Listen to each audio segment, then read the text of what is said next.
Welcome to the Lexy and Jai Show podcast. For spiritual gangsters who want a dose of the spiritual mixed with fun. Like and subscribe so we can be best friends. Nailed it. Hi, everyone. Welcome to the Jai and Lexy Show podcast. Hi. Episode 2. Yeah. Coming at you hot. What do we got on the show today, Lexi? So, first of all, I just want everyone to take a moment and just tune in to us, obviously. And if you're driving, don't close your eyes, but just kind of, tune into yourself, tune into us, and we're just going to have some fun. I think that with everything that's been happening in the world lately, we need to have some fun. Yeah, agreed. And that is basically what you and I are all about, right? Exactly. Okay, so let's have some fun with this. So what we wanted to talk about today is time travel and past lives. Yeah. So where have you time traveled to? Oh, well, plenty of places. So I always thought that if I was going to time travel, this isn't a place that you probably expect. Okay. I would go back to ancient Egypt. Oh, no, I actually would have expected that. Really? Yeah. Oh, that's... Okay. Yeah. Just get me, okay? Yeah. Reason being, yeah, because I really want to know why cats were considered so high up in the top. They're like gods or something. Because I had a cat. Her name was Kevin. What? Yeah, that was... I love how you're going to gloss over that. Yeah, Why? The kid's named the cat Kevin. Okay. And she was a real asshole. So I cannot understand why cats could have been considered godlike back then. I know that, like, Kevin always thought she was better than me. That was obvious. Was she? Well, in some ways, yes. Yeah. But yeah, I just don't understand the fascination. Why do people back then love cats so much? Why do you love cats? Yeah. Wow. Okay. I feel like I'm under attack. Yeah. No. Yeah. Victimized. First of all, I don't know if you do know this, but cats, their purring is actually a healing frequency. I think it's like 432 or something. I was reading this article about it, and so when cats purr, like when that's why they're depicted as like sitting on the laps, or because they purr, and so they'd sense when someone needed healing and go there and start purring, like with the vibrations. Okay. Yeah, but as to why I love cats, let me just preface this by I've always identified myself as a dog person. Yeah. You strike me more as a dog person. I definitely am a dog person. Yeah, so what happened was I'd always had dogs, and Same. My dad absolutely hated cats, like not a cat person. Yeah. Anyway, this is like, I don't know, about 3 or 4 years ago now. I decided that I was going to get a dog, and I was like, you know what, I'm going to be one of those amazing humans and go to a rescue shelter. Yeah. Yeah. And I went down there. I'd asked Shane. I actually said, oh, hey, can, I get... And he goes, yeah, you can go down. I was like, sweet. And I went down there, and I made a wrong turn. And I thought I was going to... Because there's two... You could go left or right. Like, one was for the dog kennels and one was for the cats. Yeah. And I went the wrong way. Oh, no. And then I met... And this woman... Critical error. This woman walked up to me, and she's like... Oh, cats. Was she a crazy cat lady? Was she like, you have a cat? She was so full on, and I was like, yeah, okay, like, because I still like animals. I still love animals, and so I went in, and she had the cattery, and there's all these cats everywhere, and I was just like, man, this is full on. Yeah. And I remember she's like, oh, what about this cat? And I sat and I patted a few, and I was like, cool, like, I'm gonna keep going. And as I was walking out, I saw this basically these solitary confinement ones, and I was just like, what? Got you right in the feels. And I just went, what? And she's like, oh, they don't play well with the other cats. And I was like, okay. And I saw this one cat there, it was called Duke. And I went, oh, Duke, what a cool name. Yeah. He was black and he had almost like a white like mustache. Oh, cool. I went to pick him up and he bit me. Yeah. And I was like, yeah, that's cats for you. Yeah. I went, no, I'm not I'm done here. Yeah. And as I went to go, I turned and I saw this sign that said Coolio. And I'm like, what a gangster name. Oh, so you never named your cat Coolio? It was already No. named that? Yes. Ah. And so then I went into it in where he was, and she's like, oh, he really doesn't play well with other cats. He doesn't really let people pick him up. And I was like, oh, okay, see how we go. Haven't had a good track record so far with all the cats here. And I went in and I went to pick him up, and he just straight away like curled up to me and then started purring, and I went, and she just looked at me and she goes, okay, I hate to tell you, but that's your cat. Yeah, that's your cat. That's your dog cat. And I went, okay. And then I was YouTubing like how to look after a cat, like kitty litters. Like, I don't know, Shane had cats before, I hadn't. Yeah. So I just treated him like a dog. So I whistled and I taught him how to sit and beg. Oh. And he just, yeah. So I've probably given my cat a complex. Yeah. But to circle back to the Egyptian stuff, I have noticed that, like, yeah, if I'm sore, even with Shane, because because Coolio was my cat, Shane insisted on getting a cat because I guess he felt left out. I don't know. But yeah, and I've noticed that when we're actually sore, like whether it's from training or whatever else, or if we're actually sick, they actually do come up and they'll sit on your chest or like lay next to you and start purring. Wow. Yeah. Okay. It's weird. So I want to tell you that I developed an opinion about you based on the fact that your cat's name was Coolio. Oh, really? And the assumption that you named your cat Coolio, and I thought that is so cool. Oh. Like, let's be best friends. And now I've let you. Yeah. Now I don't know what to think of you. Yeah, I'm sorry to disappoint. Yeah. But to circle back, as I was saying with the Egyptian stuff though, that is so cool because, and this ties in with Coolio, because whenever I meditate, he will sit on my lap and purr like the whole time. Yeah. But I actually had a download of when I was an Egyptian priestess. He was one of the lions that was the guards at a temple. Oh my God. Yeah. So That's he's freaky. actually Azan, which was one of the lions that was there. Huh. I was like, it's followed me. Yeah. Yeah. It was meant to be. But Lucky you took that turn then, hey? that wrong turn. Yeah. But for me, where I would go, I would like to go, probably somewhere like Egypt, or I don't know why, but I had this really big obsession, I guess, around like ancient Greece. Oh yeah. Yeah, I would. Yeah, like I'm fairly certain that I'm an aspect of Persephone reincarnated. Yeah. Okay. Yeah, because who else do you know that has anaphylaxis with pomegranates? Not a single person. Exactly. That is so weird, and so are you. Yeah. Yeah. Okay. Thank you. Greece would be pretty cool though. Yeah. Yeah. Where else would you go? Yeah. I don't know. Maybe it's probably to the future. Hey. I was about to say that. Yeah. You'd have to go. Oh, sorry. You'd have to go to the future. Oh, firstly, I'd go back and bet on some races. Like pretty much every race that Far Lap won. You're like multi-millionaire. Yeah. And like hot tub time machine, I'd start Googling. Oh man. Yeah. But yeah, I don't know. It'd be good to go to the future. Not like the extreme future, just like maybe 5 years from now. Really? Yeah, just to see. It's only like 5 years. Yeah, I know, but a lot has happened in the last 2 years. That's true. And there's a lot of fear.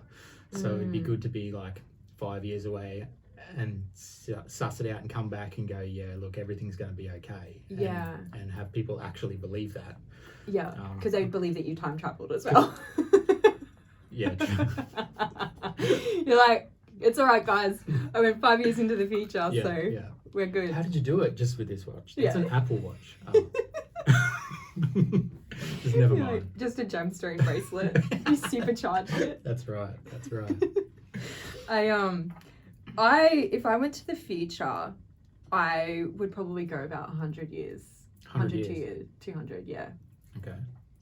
Just because. And then I think, would I stay there?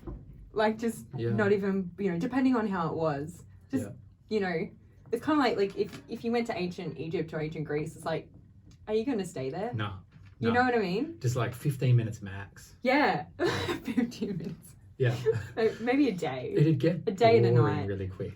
I'd probably do a day and a night, and then that would be. Yeah. So you've had like a full cultural experience. Yeah. I don't know, of ancient Egypt. But yeah, 100 to 200 years. I know, like if it's, they've got they're actively doing telepathy and like all that kind of stuff. Like why am I coming back? No offense to Shane, but like he's got the cats. He's fine. Forgot to feed the cats. Yeah. And if you came back, do you come back to the exact same time? And it's like nothing's ever happened. Well, see, I feel like you can because time isn't linear. Yeah. Like it's now. So everything is now. Like even ancient Egypt. So I know we talk about going back in time, but realistically it's just going to now. Yeah. So if you came back to now, yeah, which you were in now, yeah, right. Then what's to say that you're going to have the memory associated with that? I know. What's to say that that doesn't happen every single night when you're asleep? And then that's your dream. Yeah. Yeah. I was talking to who was I talking? I was talking to someone about that the other day. I was like, that's you visiting other realms. And maybe yeah, great. Maybe when you go back into that different time or different reality, basically in the multiverse, maybe a lot of those times you're the non-playable characters. In other people's realities. Yeah, you're that NPC. Yeah. Yeah. Yeah. Yeah. No, I've been thinking that lately because I had a pretty weird well, I have a lot of weird dreams, but I had quite a strange dream the other night. Yeah. Where I was in this other realm and I was on like this beach area and there was like these trenches and there was all these like faceless dead mermaids. And I was like, oh my gosh, I've got to tell Betty. I don't know who Betty is. But she needs to know. But she needed to know. Yeah, she and is the the other authority thing, on the subject. yeah, and the other thing was, I even thought afterwards, I was like, and where was Betty? Like, why wasn't Betty going through? You start getting pissed off at Betty. Yeah, like, why wasn't Betty here? Man, to what be... a piece of shit Betty is. Who are you, Betty? Anyway, what happened was, I then told Betty. So she was. Oh, so you found her. Yeah, so she was like she had different coloured skin, and so she was like another alien. I don't know whether she was I don't feel like she was Pleiadian. I couldn't. What colour was quite the tell. skin? It was like this pale greeny silver colour. Oh, really? Yeah. Okay. So it was a little strange, and but anyway, so I told her, and she was like, "Oh, we've got to tell, like basically the Federation." I'm like, "Yeah, because they're going to destroy them, you know." And I then was running, and there was like these coloured steps after me as I was running, and I ran up into the sky a little bit, and then literally just beamed up onto this ship. Like the Galactic Federation ship. Yeah, and I was standing there, and just was like, but for me to relay the information, I didn't actually communicate it like verbally. Well, you wouldn't, yeah. I actually I didn't even do it telepathically though. I actually just touched my third. I like tapped this. And then it just shot the hologram out and showed them exactly what I saw. Whoa. It was so cool. And then I was like, all right, well, you know, now they're like, okay, we'll have to sit down and talk about this and come up with a solution. I'm like, okay, cool. And then I woke up. So I still don't even know what the solution is. But I'll tell you what, I was tired. Yeah. Yeah, because energetic dream. Yeah. So it's like, I've gone to some other realm with Betty. Yeah. I don't know who Betty is. So something's destroying the realms over there. Yeah, but then I was like, is that but then I was wondering, is that like a flashback or something to Mintaka? Because you know how Mintaka That's was a what water I planet. thought as soon as you started saying Yeah, that, like Mintaka was, water planet's been destroyed. So I'm like, maybe that was because kind time's not linear. Maybe you of, were just then, and they're just trying to humour you, going, "Oh yeah, we'll look into that, Lexi. Yeah. Go back to sleep." Yeah. Trying to placate me. I'm like, okay, Lexi, go back now. Go back to the Earth realm. Yes. Maybe it wouldn't surprise me. But yeah, I honestly do feel that though. Like you just go, obviously with your astral travel, like you go into other realms. It's Yeah. Well. Yeah, it's definitely. So you spoke about telekinesis, right? And I always thought that if I was going to have a superpower, Yes. that's what it would be, right? So just move. Why would you like just to move things with your mind? Yeah. So, but I'd do it like real subtly. So okay. I'd go to, let's say I go to Paris, for example, and wait till everyone's asleep, and then I'd move because it's when you can move with your mind, weight doesn't matter, right? Exactly. So I'd move the whole Eiffel Tower like 1 meter, right? Every night. So, and people wouldn't catch on because it's so subtle, and it'd be like 2.5 years later or something, and people would be like, "I'm pretty sure I don't remember Eiffel Tower straddling the Champs-Elysees." or in the river or something. That would be so. Wouldn't that be funny? I feel like you would totally, with chairs, like people would go to sit down and you just move it just slightly. Yeah. Every single time. Yeah. I'd be that guy. Yeah. That friend. I used to actually, like when I was dating, one of the questions I'd ask people is, if you had like 3 superpowers, what would they be? Yeah. And I would totally judge them based on what they told me. I would be able to feel like what they told me. Like to be invisible. Yeah, I'm like, you want to hide away from the world. Psychologically true. No, but mine would be, I always have 3. Obviously, I don't know if it's a Gemini thing, but I can't ever decide on one. Yeah. So it would definitely be telekinesis. Yeah. It's just super badass. Yeah. Telepathy. Yeah. Because that's because cool. why not? Yeah. Why not? Yeah. And Talking's teleportation. for losers. Yeah. Yeah, who talks? And teleportation. Yeah, that'd be the best. Yeah. Right? Just instantly there. I've asked some guy friends what they would choose, and a lot of them said X-ray vision. Really? Right. But I don't think that they've really thought it through, because it's not like you can see them without clothes. Like you see them without skin. Yeah. You're just looking at skeletons. Yeah. It's like gross. Do they not understand what Seen one X-rays are? skeleton, you've seen it all. There's nothing different with a skeleton, guys. Oh, check out the bones on that skeleton. I have ask Shane. Shane's is flying. Oh yeah. And he's like, yeah, but you get to enjoy the experience. Yeah, flying would be cool. I agree. But I also feel like it would just take so long.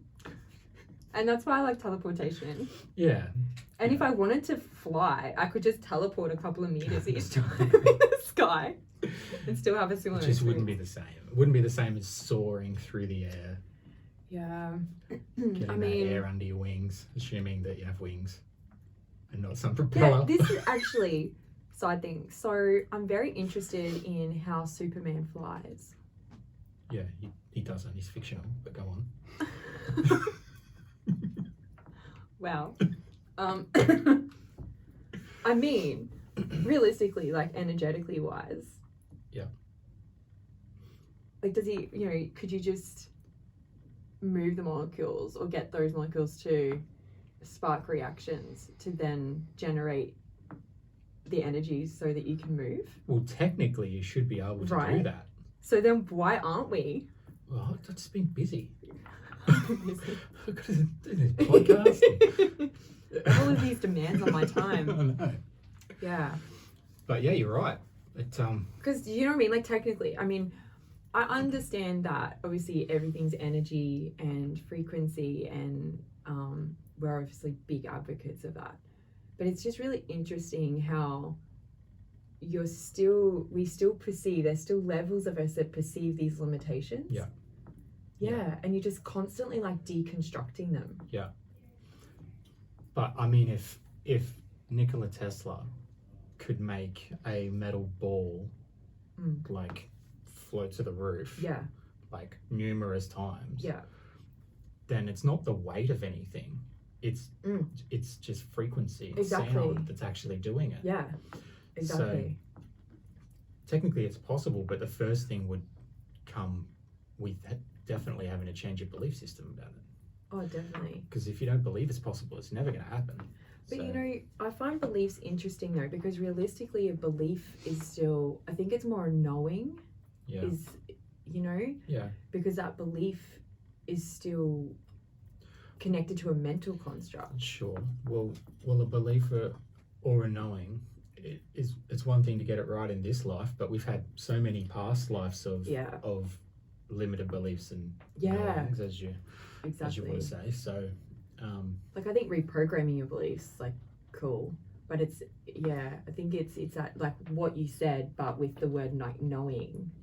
If we know that you can do it, and that's why the whole awakening experience that people go through is so important, because it seems like in a flash their belief system changes. You know? Because seeing is believing. They can actually see it in they have that new awareness like that. I think that's why I spend so much time doing awakening with people, and you as well. You know? Definitely. It's so important, because if you change those beliefs, you can change any beliefs. And I think that moment when people finally see, like, you know what I mean, like they've it's not that they've had their eyes open, but they've actually opened their eyes themselves, and they're looking around going, oh, like my reality is not that. My reality is what I make it, and that's so cool. Hey, which is going from the victim to the creator, that exactly. speak about all the time. So but like seeing, like actually seeing is believing as well. And I remember that this wasn't the turning point, but this is just one in a long line of turning points for me. I did a breath work. Have I told you about this? So no. I did a breath work, which is rebirthing, right? Which is held by the people at New Earth Cafe. They're so good. Lovely people. Anyway, so did rebirthing with Laurie, and I was this was night. This is like 10 o'clock. There was no lights on or anything. I had a mask on and my eyes closed, and I could see everyone in the room. I could literally watch people walk around and stuff. Cool. It was wild, absolutely wild, and like it was so weird when you keep trying to close your eyes, but they're already closed. And there's a mask on anyway, and it was pitch black. Wow. So, that's actually happened numerous times since then, even when I've just been lying in bed and stuff. And your third eye kicks in, and you just I know what you mean. So that's just an example of being able to physically have something tangible that you can. This definitely happened to me. I didn't just read it in a book. You know. Because you've experienced it. Like once you experience it, it then kind of like validates. It validates and it changes your knowing. You know. Definitely. Because prior to that, I knew that it wasn't possible. Because of everything I've read. You know. Or being conditioned to think and feel. It's definitely I think one of the hardest things I've found with my claircognizance is so many of the other spiritual, like psychic abilities have a physical, like a tangible, like sense connected to them, you know? So like if it's clairvoyance or seeing, it's like, oh, clairaudience, hearing, clairsentience, clairempathy, oh, it's feeling, you can feel it. Claircognizance, you just have a download in your brain, and you know, and your head's going at the same time. And I remember my mum saying to me, oh, just trust your gut feeling, like, you know, it's like it's your gut feeling, it's what you felt first. And I'm like, I didn't feel that. Like I didn't feel that first, like like it all happened, and it felt like it all happened at the same time. And then trying to even explain it to people, like if you say, oh, you know, oh, I had a feeling about this. If I just say, oh, hey Jai, you should do this, and you go, oh, how do you know that? I just know. Yeah. The chances of you actually going, oh, fair enough then. Yeah. Oh, mate, exactly right. I have the same issue, and in fact, because mine's a knowing as well. And when people just ask me, oh, how do you know? I just know. Yeah. And they look at you like. Yeah. But I don't understand. But it's hard because it's difficult to differentiate whether it's you actually thinking that or it's an actual download. And it's not until you finish your conversation with them and then you look back on it and you go, yeah, that was pretty profound. Like, wait. Yeah. That like came from me. I said ages ago, I'm like, in school and even at uni, I'm like, man, I smashed that. And then I look back on it, I'm like, I thought I was so intelligent and smart. I was literally just downloading from the Akashic Records. Yeah. Like, oh, you got A's in school? No, they got you A's in school. Exactly. It is funny though. I know obviously with the soul awareness stuff that we do, but that has just made such a big difference with that for me. Yeah. Because now it's like I've got a space there that I'm like, well, oh, that's my ego, that's my thinking mind over, to that right hand side there. Yeah. And then this over the left hand side, oh, that's like, and you just know. Yeah, you know. Yeah, you just know. It's so hard to explain to people though. Oh, gotcha. But yeah, it's interesting how it all ties in really. Yeah. Hey, last topic I want to talk to you about. Yeah. Because I don't know how we're going for time, but okay. I know how we're going. So, spiritual children, right? Like indigo children. Yeah. I just feel like children born specifically after December 2012. Very specific, but yes. Thank you. Is that because of the mind? Yeah. So look, December 2012 is when everything changed, right? Yeah. It certainly changed for me. So I just feel like the kids are super spiritual now. Oh, they're like so switched on. Yeah. They're a different breed. Yeah. Do you feel that? Do you deal with kids definitely, like even whether it's clients, kids that they bring in, where I'll get them to like meet their guides or things like that, whether I do that, or whether it's even like my niece and even my 3 nephews, they are so connected, like especially like my niece and one of my nephews. I think I've told you this story, but he, like, I was sitting there and they'll come in, they're like, oh, if you pull some cards for me or whatever. I'm like, yeah, cool. I pull a few cards and I was talking to him. I'm like, oh, it's about, I was talking to him about love, and then we were talking about the galaxy and how, you can travel and you're always home. And he goes, yeah, I know. And then he turned around and says to me, oh, you can live on the sun though. You just become a dragon. It's quite easy. And I was like, okay. But there's his knowing. Yeah, he just said to me, like, so, and there wasn't, I don't know how I can convey this in this podcast, but basically, like, you could feel that, like, this wasn't him just making something up. Like, the energy was so electric around him while he was talking to me. Yeah. I'm like, he 100% is just channeling right now. Yeah. And they do. They just they channel at the drop of a hat. They're just like, oh, this and this. And you're going, yes. Yeah. That is amazing. Yeah. And they can't differentiate. It's just. No. A lot of it is channeled. It's just their reality. Yeah. You would have that. Do you have that with your boys? There are a lot more guts. Yes, my boys. But I've also found that I've been having to clear a lot of entities out of people's houses because the kids can't sleep at night or whatever. Yeah, it's just a sensitivity to energy. Yeah. Well, that's what I put it down to. Is their sensitivity is attracting those particular entities that might need help. So yeah, and it's scary. They just don't know how to deal with it. Yeah, because it's scary as a kid to deal with that. Yeah, but my kids in particular, right? My eldest son, Jet, awesome kid. He's so cute. So he's 8 now, but when he was super young, we were at the shopping centre. I don't know if I told you this story. And I'm down an aisle, which is not the veggie aisle, right? And I'm thinking to myself, I need zucchini. But I was just thinking and Jet's like, I don't like zucchini, Dad. Wait, what?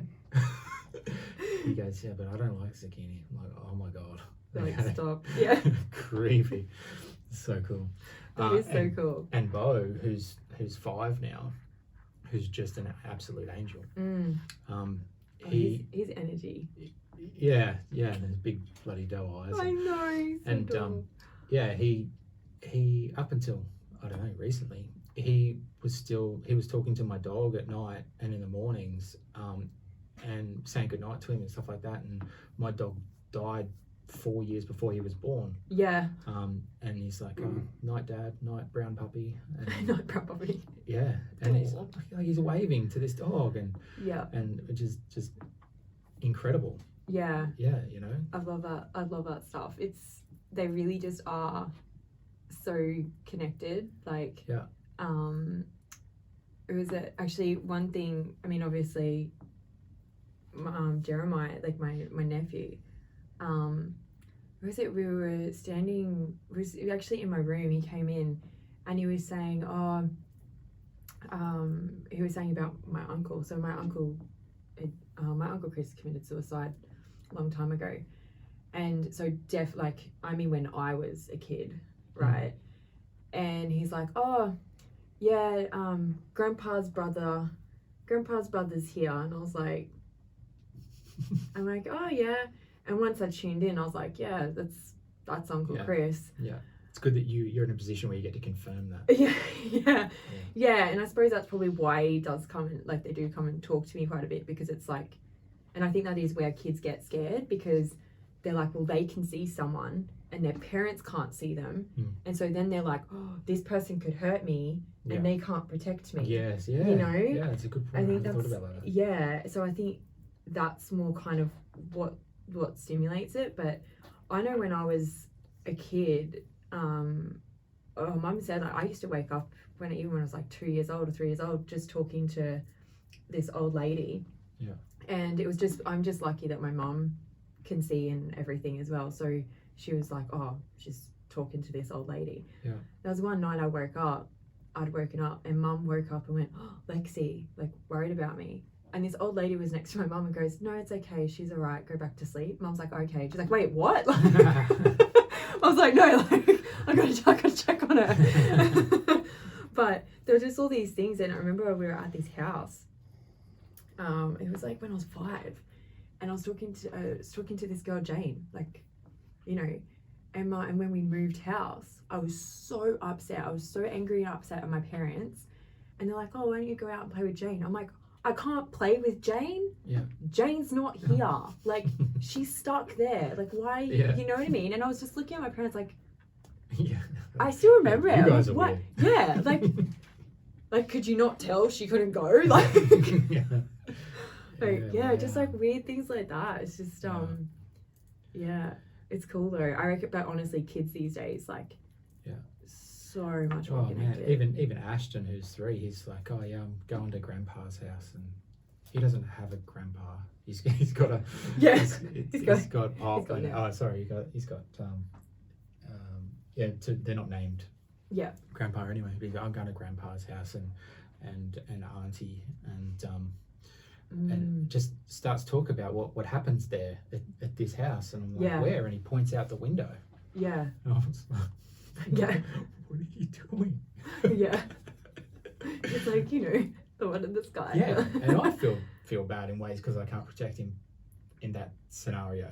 But he's clearly having fun, whatever he's doing. So. Oh, I honestly feel like the only time for me personally that it got crazy was when I was in my teenage year, like when I was around 14, 15. Yeah. And I remember I was sleeping and I'd get woken up by this spirit called Rachel. Still remember her now because she was at me for like 2 weeks straight, waking me up, being like, please help me, please help me. And I was 15, I had high school, you know, dating a guy or whatever. Like, I had other things, more important things in this realm going on. Yeah.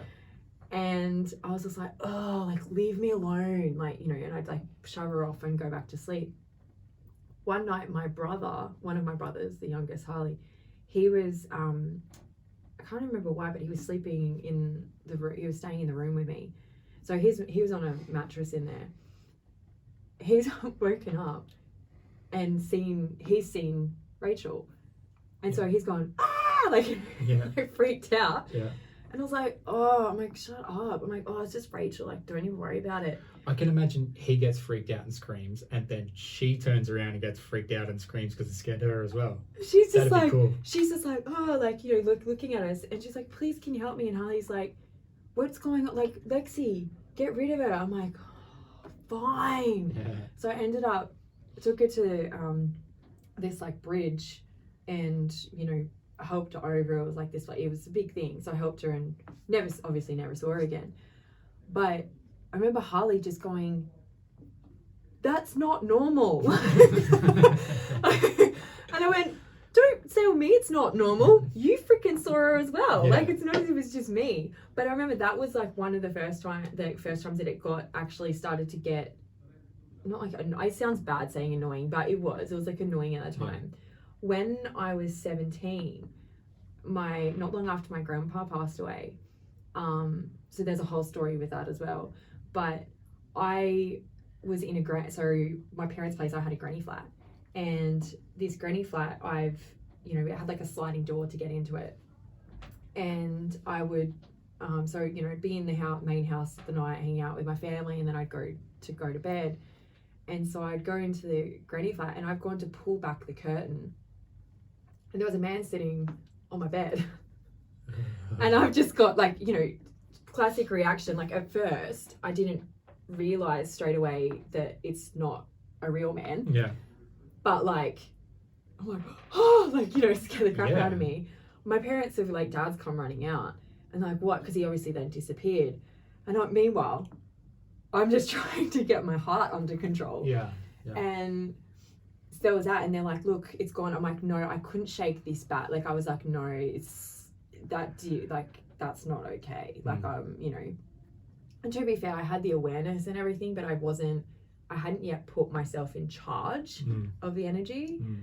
And when we had and created boundaries as exactly well. And then, but what the craziest time, and this is kind of when I then was like, you know what, nah, I'm not, that's it for me.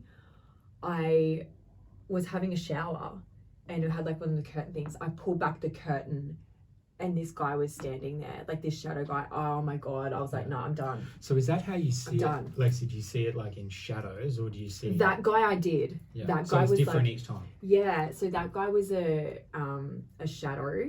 The other girl, like when I saw Rachel, there was like the difference is. Yeah, it's weird because like whether it's how they like to show themselves, or just your perception, whether just like and your that's vibration at the time. That's what I was going to say. I think it's more how I perceived it at the time, because realistically then, like, you know, with obviously like the grief and with everything that had happened in the family, like, and with my sensitivity and picking up on all of that in my house, like, I think just my frequency, I just seen it like that. Yeah. But it was enough, obviously, that I was like, nah, I'm done. Like, you know, because it didn't feel good to feel like I wasn't in charge, or, you know, and I didn't really know how to. Mum had always like seen stuff and everything, but she hadn't had that kind of the experiences that I was having, plus her psychic abilities are slightly different to mine. So, you know, there was just like that understanding and everything. Yeah. To be fair, I'm so grateful that my parents, every time I was like, oh, there was a spirit, this has happened, blah, blah, blah, they straight away were like, yep, okay, like, you know, we'll do this. And it's like, they were really supportive in that way. Like, they weren't just going, oh, you're just making it up. Like, you know, but after that, I just went, yeah, we're just gonna put a wall here, a temporary wall for a bit. Yeah, but generally speaking now, like now if I see them, and I was talking about this earlier in the week actually, there's like transitions. So when people pass away, me personally, my personal experience, I can either see them where they're in their physical transition. So I see them as they've died. Yuck. Yeah, not ideal. Yeah. That doesn't give you nightmares. Yeah, or in their spiritual being. So in that spiritual transition. So if they come to, so most of the time now, there has been a few times since where I've actually opened up to help people cross over, like say at night, and then it's my own fault. I forgot to go, okay, that's it. Put the boundary there. And I've gone to sleep, and then I've woken up, I've actually screamed. I think I've even woken up Shane a couple of times. And because I had a guy that had died in a house fire, appeared like that, touching my foot. Oh, no. And I was like, and then you realise, I'm like, oh, he's dead. He's not real, he's dead. Yeah. Okay, well, not real in this realm. And so I'm like, okay, yeah, help you cross over, whatever. But most of the time now, I kind of see them, they kind of have a shimmer or almost like a white, a white little glow type thing around them. Yeah, they're kind of like that. That's cool. But yeah, it's they're getting them when they've I actually said to my guides, I'm like, if they're going to come through to me, make sure they're not in that transition stage, because I'm not a fan. Yeah. But yeah. Yeah, okay. I reckon that might be us for this episode. Yeah, What do definitely. you think? Yeah, I think so. We just got to mention now, we have a couple of cool events coming up. We do. Yeah. We do. We've got this might get released after. Yeah, we've got full moon. We've got our full moon events that we can mention. Yeah. But we'll post about them. Yeah. Yeah. So Keep an eye out. stay tuned to Lexy and Jai Show Facebook page. And Insta. And Insta. And YouTube. And YouTube. We are on all of their handles. all of and them. TikTok. Yeah, and even TikTok. And are we even on TikTok? Yeah, we are. Yeah. I create. Really? Wow. Yeah. Okay. Yeah. We're big in China. If anyone's well, we will be. Yeah. Yeah. Cool. 0 posts. Yeah. Yeah. Just check us out on all those platforms, and you'll know the events that we have coming up, programs that we've got. Yes. Extremely excited about. Yeah. And yeah, we have a joint program coming soon. Yeah. It's nothing short of incredible. It's true. It is the most I don't really want to spoil No. it. So anyway, yeah. Cool. Anyway, so we don't really have a sign out yet, but yeah. peace. Yeah. Bye. Bye. Till next time.